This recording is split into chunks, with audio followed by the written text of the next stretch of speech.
அனைவருக்கும் வணக்கம்.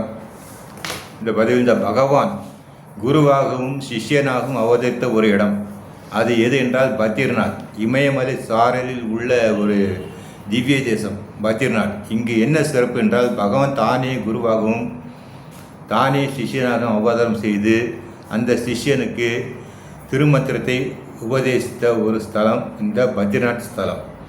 அதாவது நாராயணர்கள். நாராயணன் யார்? அர்ஜுனன். நாராயணன் யார்? மகாவிஷ்ணு. மகாவிஷ்ணு ஆச்சாரியனாக தோன்றி அந்த நரனாகி அர்ஜுனனுக்கு 8 எழுத்து மந்திரத்தை உபதேசித்த ஒரு இடம் இந்த பத்ரிநாத். ஒரு ஆச்சாரியனுக்கு நல்ல சிஷ்யன் கிடைக்க வேண்டும். அதுபோல் ஒரு சிஷ்யனுக்கு நல்ல ஆச்சாரியன் கிடைத்து விட்டால் அதன் சிறப்பை நாம் அளவிட முடியாது. அந்த அளவுக்கு சிறப்பு உண்டாகும்.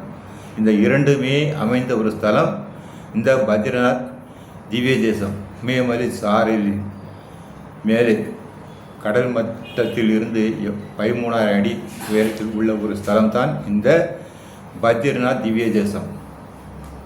மங்களாஞ்சலி.